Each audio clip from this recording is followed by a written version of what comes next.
Hello and welcome everybody, it's KB here. So if you have a PC with dedicated GPU plus your CPU supports iGPU and you have it disabled, you don't use iGPU, you're doing it wrong, my brother. Don't be dumb like me. I'm gonna give you guys a couple of really good reasons why you should start using iGPU. Whether you're a content creator, gamer, or streamer, you need to start using iGPU. Trust me.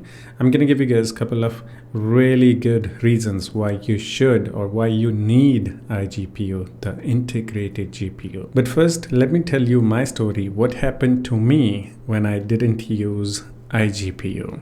So I bought this computer almost like 4 years ago. It came with i7 9th gen GPU. Yes, it supports iGPU, but this PC actually came with iGPU disabled. So I did some research online. Should I enable iGPU?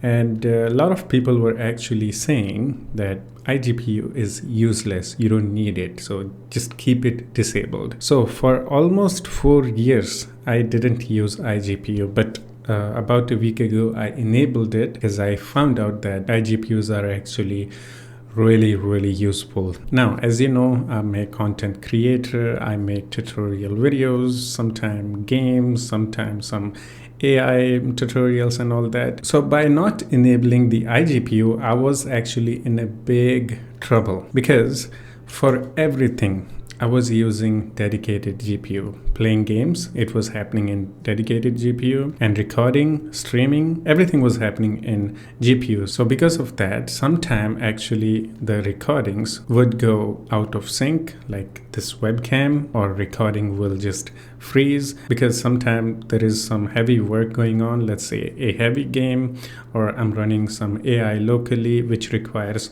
lot of GPU power. So because of that, I have actually lost hours of work. Sometimes the recordings are frozen or my webcam is out of sync or something like that because everything was happening in dedicated GPU. For heavy workload, doing everything in one GPU is not a good idea. So recently I did even more research and I started using iGPU for recording and some light work. So you can see here I have two GPUs. One is Intel UHD graphics and one is NVIDIA RTX 2070. You can see iGPU is being used at around 40-45% because I'm recording this video right now, and you can see dedicated GPU isn't being used that much. So I can put other heavy work, heavy load in it. I can play heavy game or I can run some AI locally, which will use almost full power of the dedicated GPU, and I don't have to worry about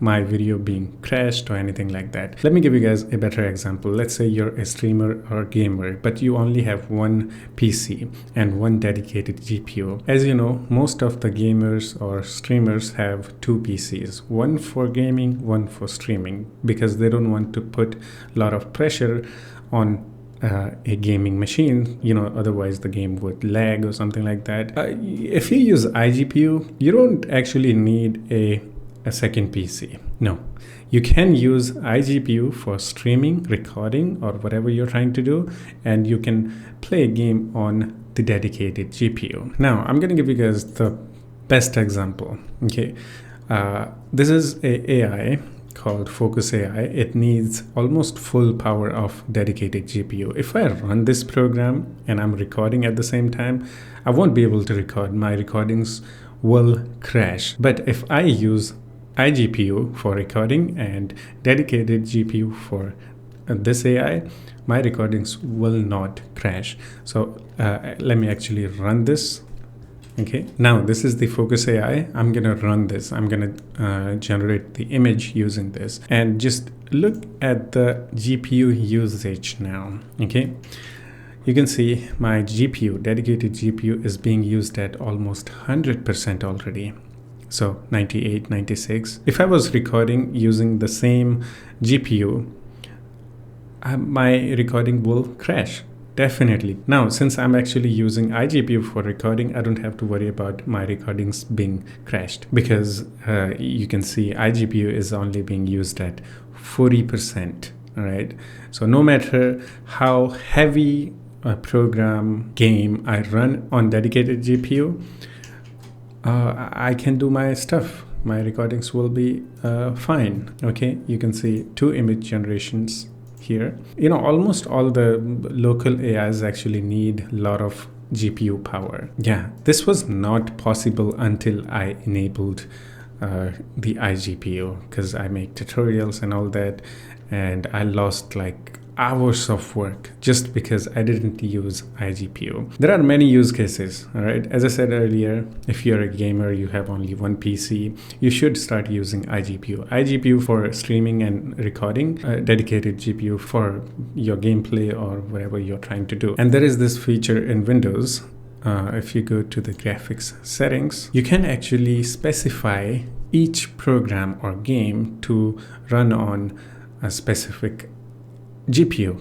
Okay, so here, let's say for example, this program, Handbrake. I'm gonna click on option. Here we can see list of our GPUs. I can set this program to run on integrated GPU. So it will actually run on iGPU. All right. Same goes for the dedicated GPU. If there is a program that you want to run on a dedicated GPU, you can select that option, high performance and power saving. You just need to know how to utilize iGPU. Let's say, for example, I'm recording a video or doing a stream. If I go into encoding section, now here I can make this software to use iGPU instead of dedicated GPU. So this is a streaming and recording program called OBS, just in case if you don't know. So in video encoder, I can actually switch to Intel. In Intel, it is called Quick Sync, and I can select the Quick Sync. Now apply the settings.